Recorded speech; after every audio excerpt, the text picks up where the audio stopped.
대해서 말씀을 드리겠습니다. 경륜이라는 말을 이제 그리스어로 찾아보니까 오이코노미아더라고요. 오이코노미아. 근데 이제 이 오이코노미아라는 말이 라틴어로 보면 이제 오이코노미아 이렇게 쓰고, 또는 이제 라틴어로 디스펜사치오, 또는 영어에서는 디스펜세이션. 그러니까 경륜이라는 말하고 여기에 이제 디스펜사치오 이런 단어들은 이제 섭리로도 번역이 되거든요. 이제 경륜이나 섭리나 비슷한 단어다, 이렇게 이제 보시면 되는데, 근데 이제 오이코노미아라고 했을 때 문자적으로는 이제 의미가 또 있습니다. 오이코노미아에서는 이제 오이코스라는 말하고, 오이코스 말하고 이제 뒤에 노모스라는 말에 합성하다. 오이코스는 이제 뭐냐면 집이라는 뜻입니다. 집, 오이코스, 집. 그 다음에 이제 노모스는 이제 법이어서 성경에서는 율법으로 번역도 되고요. 근데 어쨌든 법, 또는 이제 오이코스라는 말하고 네메인이라는 단어에 합성하다, 이렇게 이제 분석하기도 하는데, 네메인은 이제 경영이라는 뜻도 됩니다. 근데 어느 경우든 이렇게 생각해 볼 수 있죠. 오이코스, 어느 집을 이끌어가는 그 법, 또는 집을 이끌어가는 경영, 이게 이제 경륜이라는 거죠. 경륜. 만약에 이제 우리 가정을 단위로 하면 가정의 경륜이 되는 건데, 우리가 쓰는 말로는 가정 경제라고 할 수 있겠고요. 또 국가를 단위로 해가지고 집을 이제 국가다 생각했을 때 이 국가의 수익과 지출 이런 부분들을 어떻게 할 거냐 하는 게 이제 국가의 경륜이고 국가 경제가 되는 거죠. 그래서인지 오이코노미아라는 단어에서 영어 단어가 나온 게 있는데, 그게 이제 우리가 잘 아는 이코노미라는 거, 경제라는 단어입니다. 그러니까 경제라는 단어도 그리스어로 보면은 오이코노모스, 오이코노미아, 경륜이라는 단어에서 나와서 이코노미는 이제 경제로 번역하고, 그 단어가 성경에 쓰일 때는 경륜으로 번역하는데, 이 단어의 뿌리나 이거는 같다는 거죠. 자, 그러면 이 단어를 왜 하나님에게 썼을까? 경제라는 단어 또는 경륜이라는 단어를 왜 하나님께 썼을까 했을 때, 그럼 하나님에게도 집이 있을 텐데, 그러니까 하나님의 집은 어디죠? 네, 하나님의 집은 물론 교회라고도 볼 수 있지만, 교회에서도 역사하시지만 교회 밖에서도, 왜냐하면 하나님 창조하신 창조세계 전체잖아요. 그러니까 이제 하나님의 집이라고 할 때는 하나님의 창조세계 전체라고 한다면, 그것은 바로 또 만물 또는 우주 만물, 이 전체, 이 세계 전체, 이것을 어떻게 보면은 이제 하나님의 집이다라고 할 수 있죠. 그러면 이제 하나님의 집은 하나님의 집을 우주 만물, 창조세계 전체로 보면, 이 창조세계 전체를 어떻게 이끌어 가시느냐 하는 것이 하나님의 경륜이라고 하는 겁니다. 이 창조세계 만물을 우리 어떻게 이끌어 가시느냐 하는 것이 바로 하나님의 경륜이죠. 근데 우리가 삼위일체를 공부하면서 살펴보았을 때, 하나님은 삼위일체 하나님인데 성부와 성자와 성령 삼위일체 하나님, 그러니까 성부, 성자, 성령을 중심으로 내적으로 보면 성부와 성자, 성령이 서로 페리코레시스, 상호 내재하고 서로 안에 존재하고, 그런 관점에서 이제 하나님을, 삼위일체 하나님을 얘기하면 그게 내재적 삼위일체입니다. 내재적 삼위일체. 근데 이제 성부, 성자, 성령 하나님이 아름다운 관계성과 공동체성 안에서 서로 사랑하고 존중하고 아름다운 공동체를 이루고 계신데, 성부, 성자, 성령 하나님이 우리끼리만 있자 이러지는 않죠.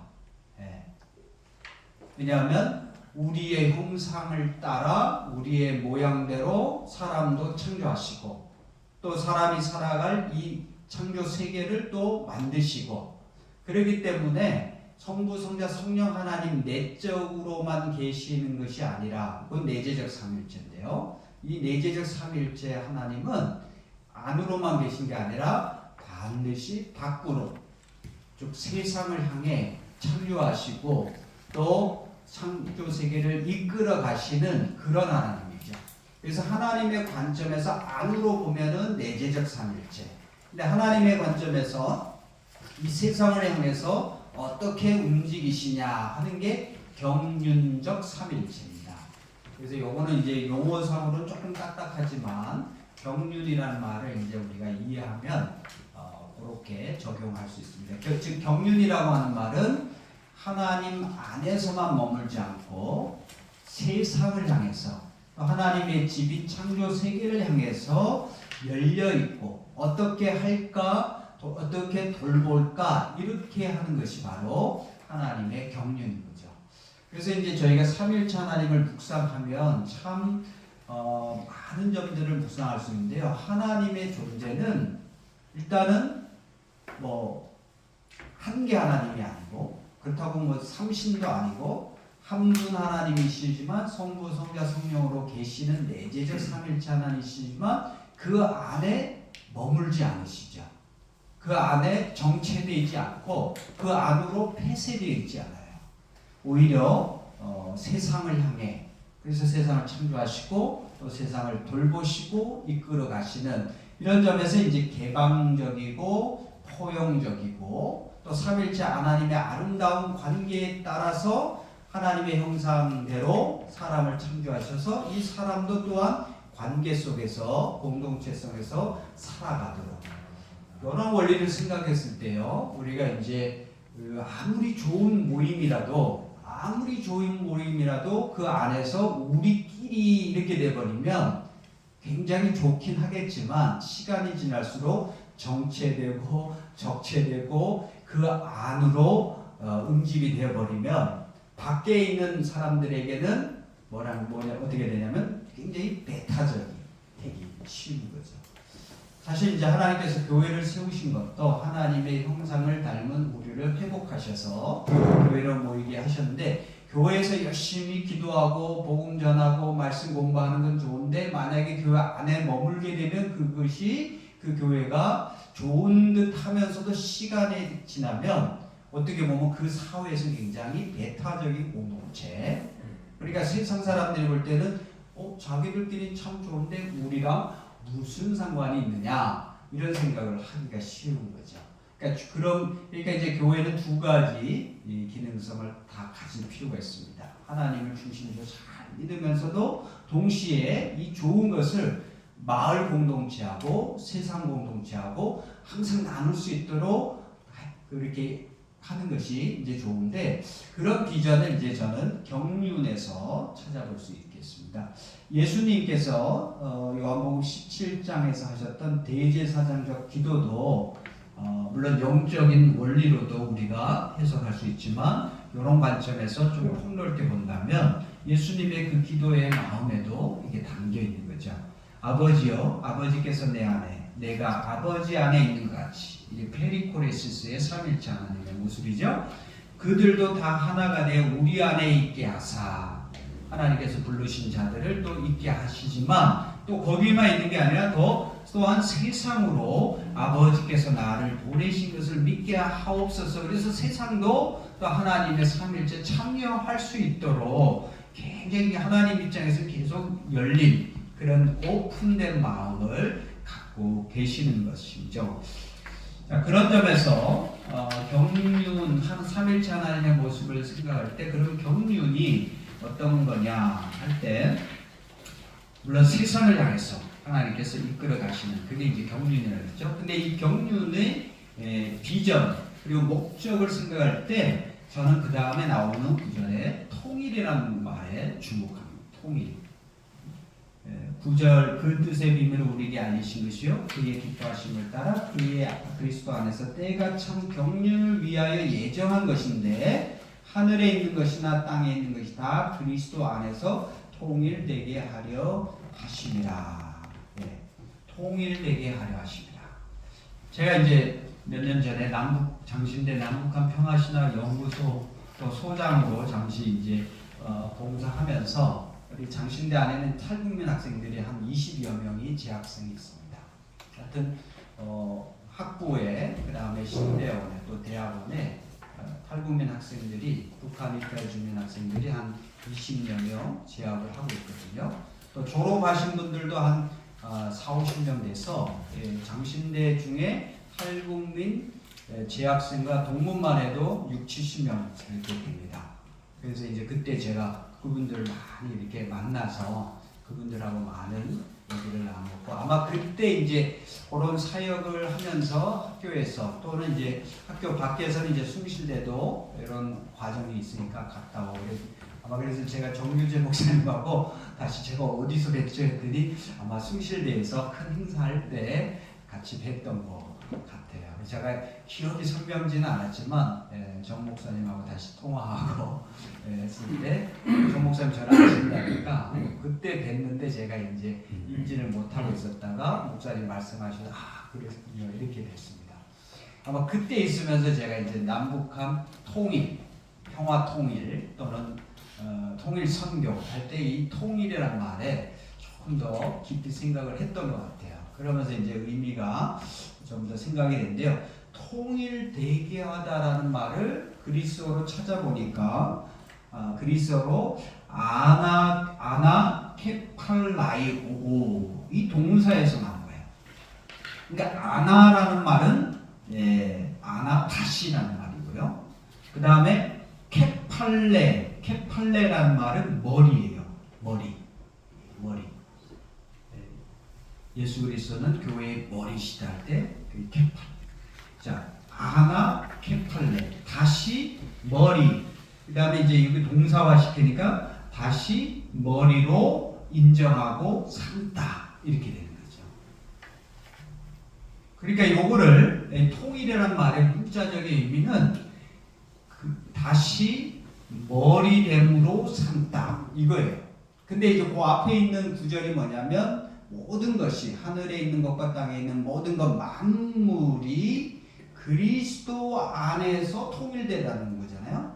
그러니까 요게 이제 다시 원문으로 보면 하늘에 있는 것과 땅에 있는 모든 만물이 그리스도 안에서 통일되게 된다 하는 것은 뭐냐면 하늘 위에 있는 것과 땅에 있는 모든 것들이 그리스도를 다시 머리로 삼는다 이런 의미가 됩니다.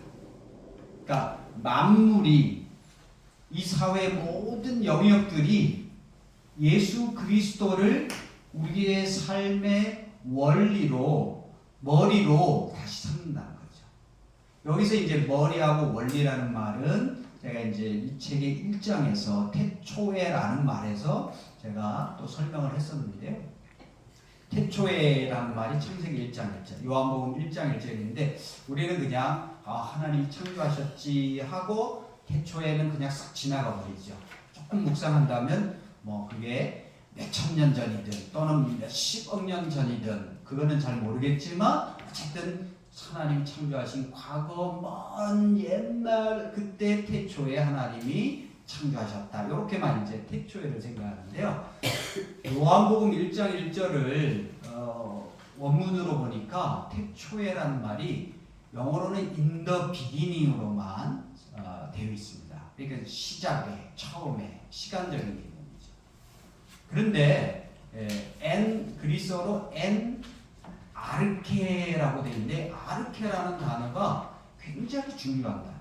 아르케라는 단어가 왜 중요하냐면 저희가 이제 철학을 공부해서 이게 연결이 된 것 같은데 서양 철학을 공부할 때 서양 철학의 시작을 소크라테스 이전에 그리스 자연 철학자들로부터 시작하는데 탈레스부터 거의 시작하는데 탈레스 왜 이분들이 이제 철학이라 그러냐면 우주 만물을 보면서 우주 만물의 원리를 찾아봤어요. 우주 만물의 원리. 그 원리를 탐구했기 때문에 이분들을 이제 자연 속에서 원리를 찾았으니까 이제 자연 철학자다 그랬는데 탈레스는 이런 생각을 했습니다. 인간의 몸을 보니까 수분이 엄청 많잖아요. 70% 이상인가요? 인간에게. 그 다음에 이제 씨앗들 보면은 그냥 놔두면 자라거나 성장하지 않는데 수분이 있어야 씨앗을 트고 성장하고 열매를 맺잖아요. 그래서 탈레스는 우주 만물의 원리는 물이다라고 생각한 거예요. 그래서 아르케, 그들이 그리스 철학자들이 얘기했던 우주 만물의 원리 아르케, 그걸 이제 찾고자 철학자들이 탐구했는데 탈레스는 그것을 물이다라고 생각했고, 어떤 이제 철학자는 불이다라고 했고, 어떤 사람은 지, 수, 화, 풍 네 가지다 그러고 이런 식으로 사고를 했어요. 지금 보면 이제 그런 사고조차도 좀 이상하긴 하지만 그래도 이제 그들은 나름대로 우주 만물의 원리를 찾으려고 하면서 그런 식으로 사유를 했던 것이 이제 서양 철학의 시작입니다. 어쨌든 그들이 추구했던 것이 아르케예요.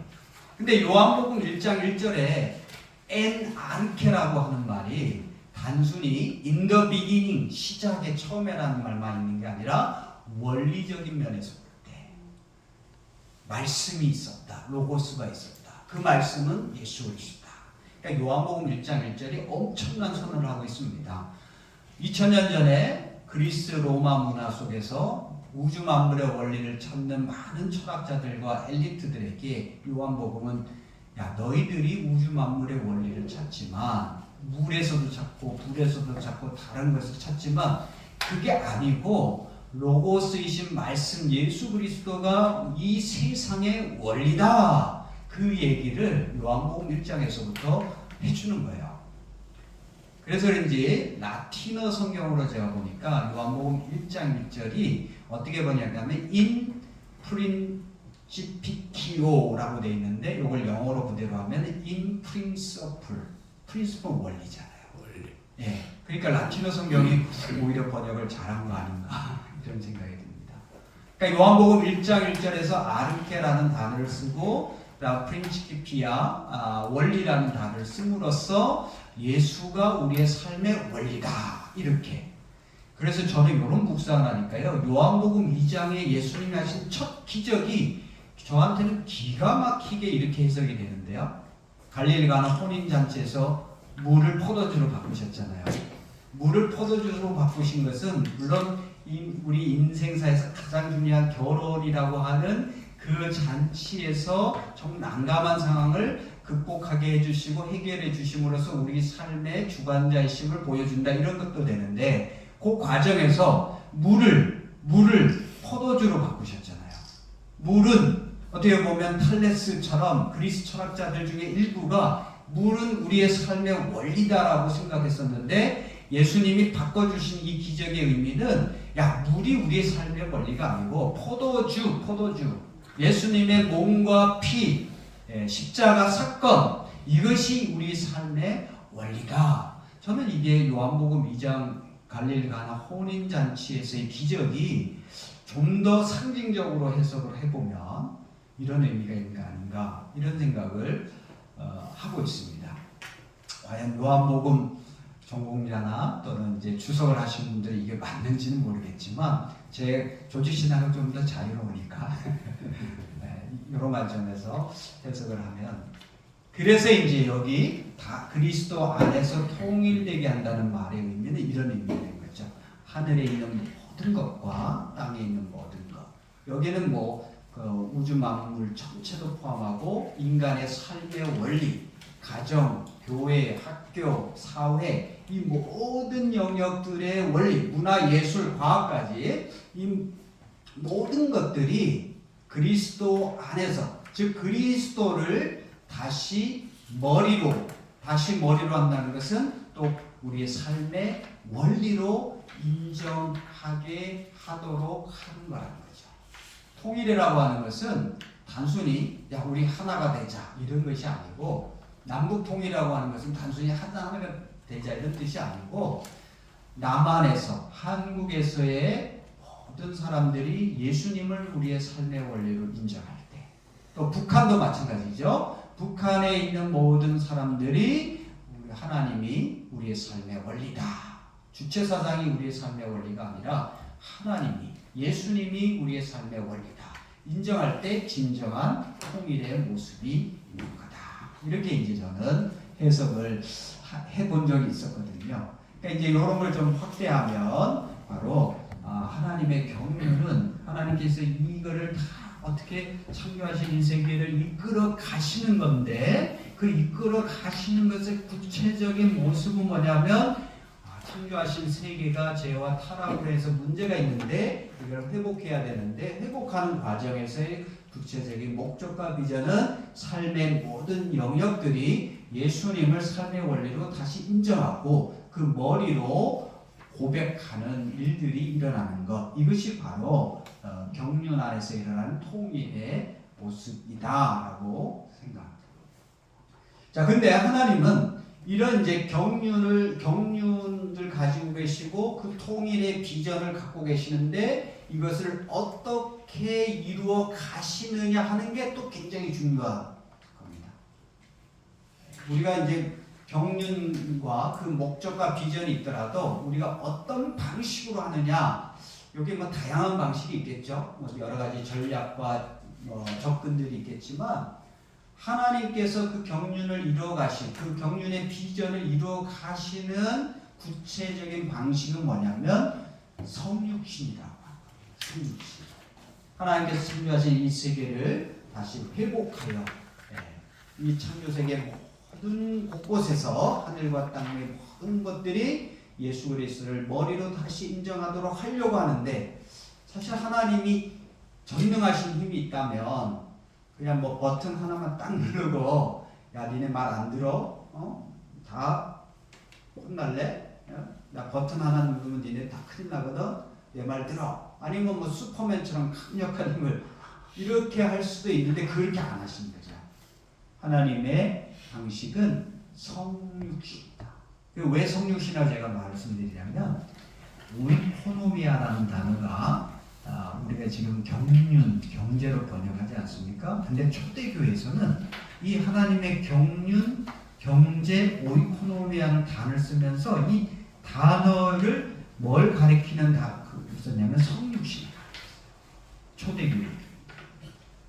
그러니까 초대교회 교인들은 하나님의 경륜은 성육신이다라고 했는데 그게 어떤 뜻이냐면 하나님께서 이 세상을 향하여 이끌어 가시는 것이 경륜인데 하나님이 이끌어 가실 때 어떻게 이끌어 가시지 할 때 보니까 하나님은 자신에게 있는 리소스, 자원, 재화, 자신에게 있는 하나님의 집에 있는 우주 만물이 다 하나님의 집이니까 모든 게 다 하나님의 것이지만 그 중에서 가장 귀한 가장 중요한 자원인 독생자 아들이죠. 독생자 예수 그리스도.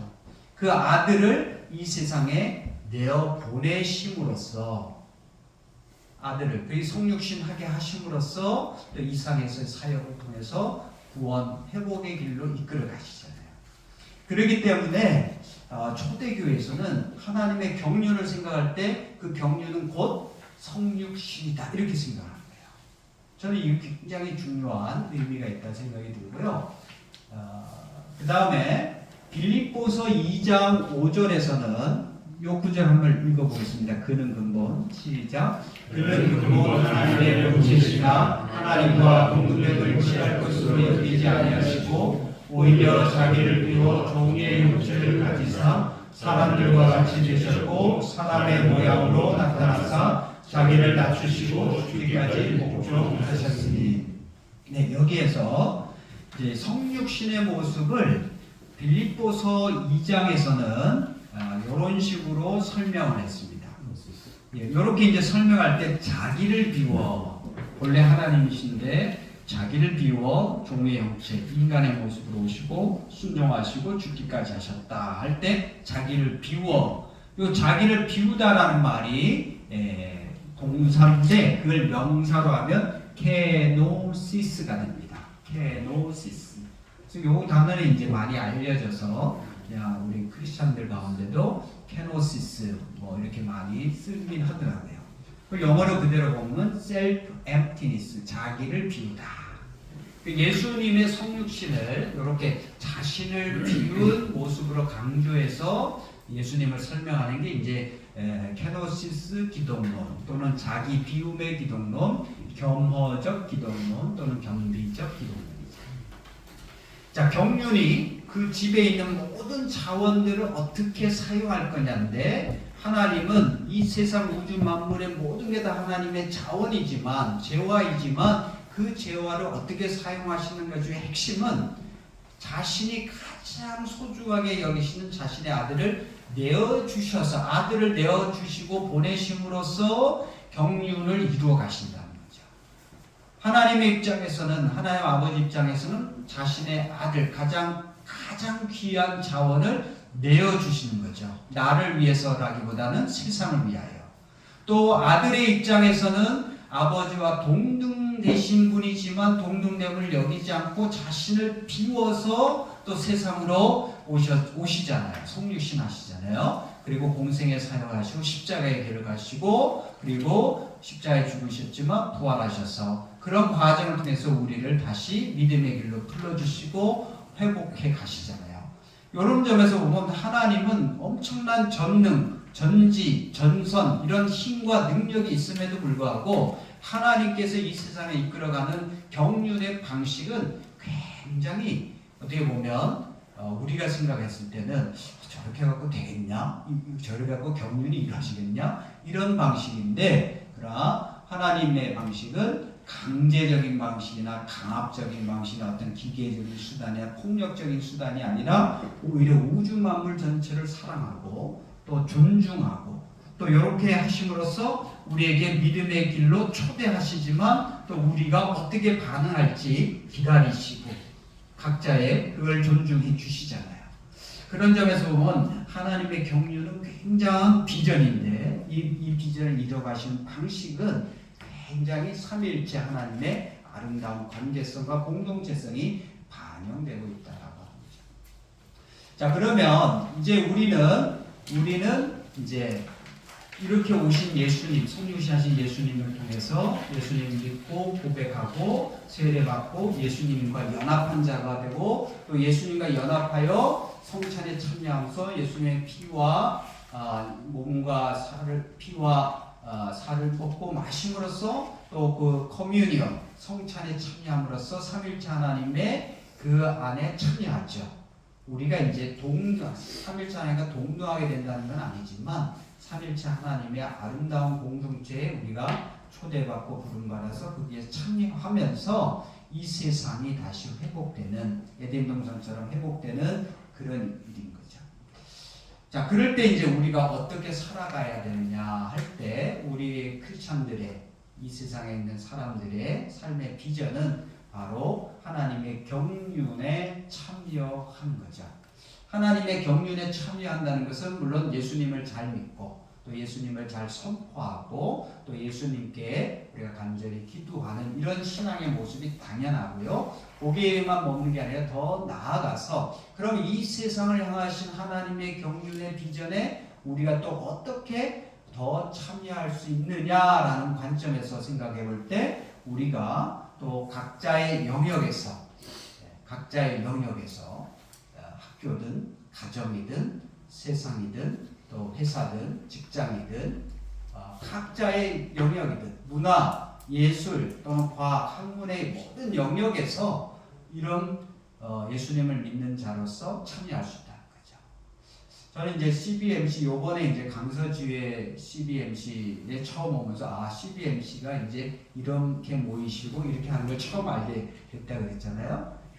그래서 이제 더 자세히는 알지 못하지만 그래도 실업의 영역에서 또는 사업의 영역에서 경제의 영역에서 이렇게 모이시고 성경 공부를 하시고 또 함께 교제도 하시지만 또 각자의 사업터에서 또 일터에서 또 하나님의 방식으로 또 어떻게 하실지 고민하시고 기도하시는 모습들은 참으로 아름답다, 참으로 멋지다, 이런 생각을 참 많이 듭니다. 사실 뭐 직장이든 사업체든 쉽지 않잖아요. 특히 크리스찬으로서 또 제대로 신실하게 하려고 하는 것이 정말 쉽지 않은 일인데, 그 사업에만 몰두해도 정말 힘들고 어려운데, 우리가 이제 크리스찬이니까 같이 모여서 신앙을 또 고민 나누고 기도하시고 교제하시고 또한 그 신앙의 방식으로 또 각자의 영역에서 하고자 하시는 것, 그런 것은 하나님께서 굉장히 기뻐하시고 좋아하시라고 믿습니다.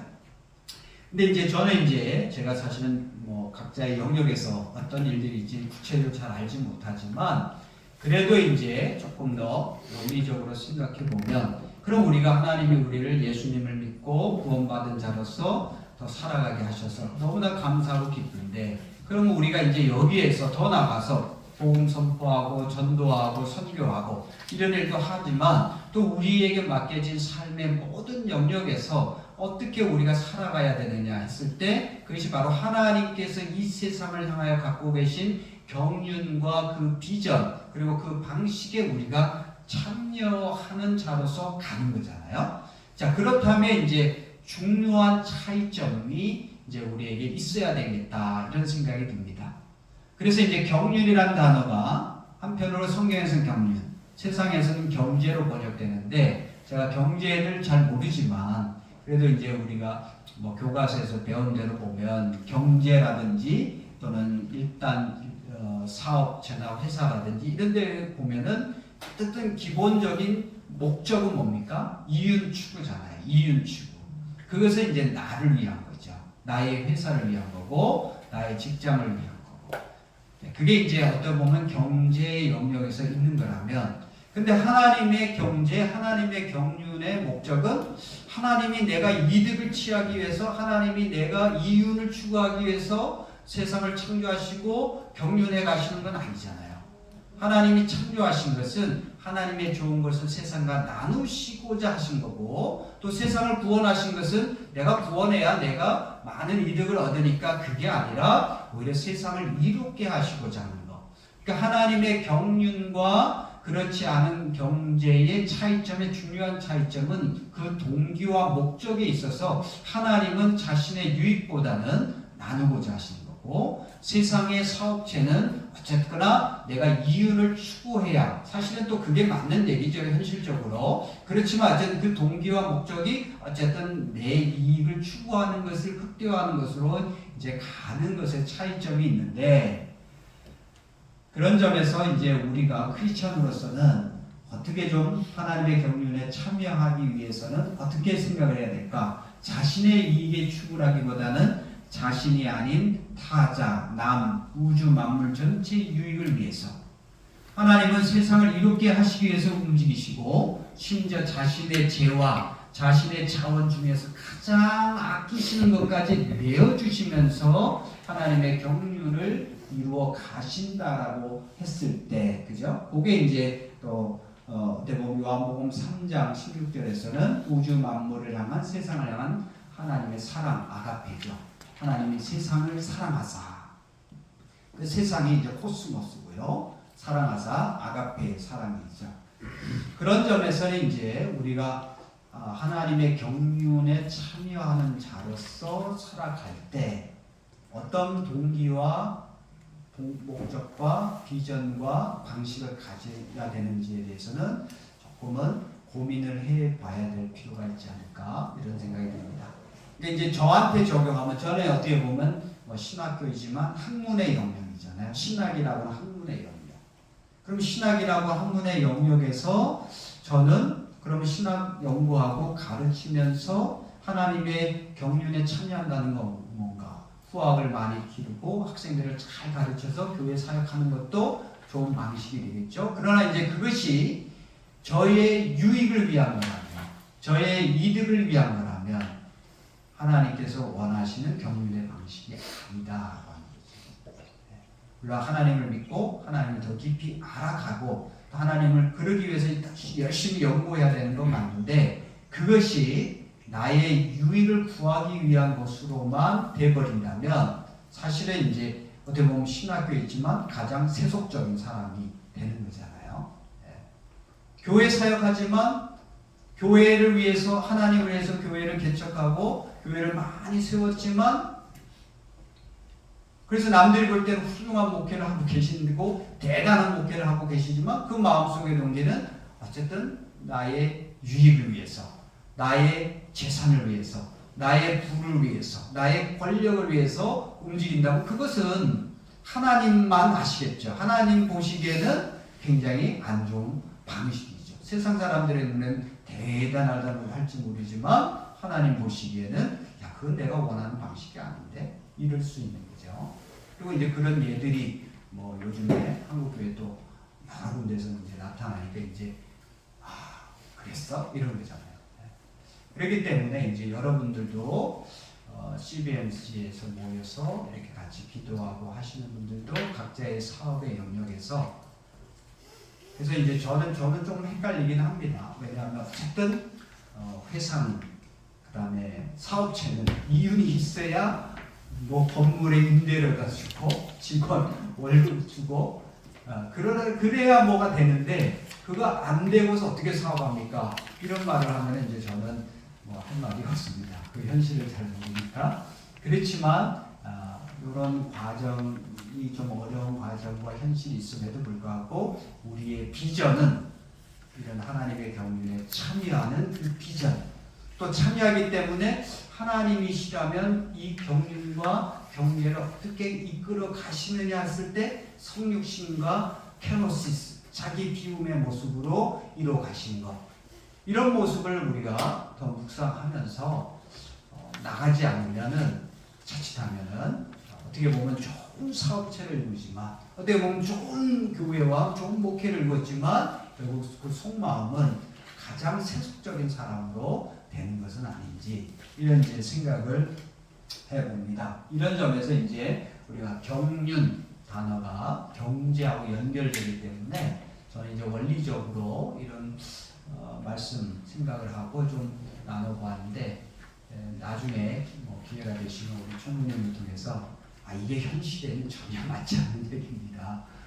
이런 피드백도 주시든지 잘 적용해보면 이런 좋은 방법도 있습니다. 라든지 그거를 이제 여러분들 각자의 영역에서 뭐 꼭 사업체와 실업의 영역만이 아니라 가정의 영역도 마찬가지고요. 저는 학교에 있으니까 학교의 영역도 마찬가지고 또 섬기는 교회 공동체의 모습도 마찬가지고 또 내가 속하는 모든 그룹에서 이 원리들이 저는 굉장히 중요하게 작동된다라고 봅니다.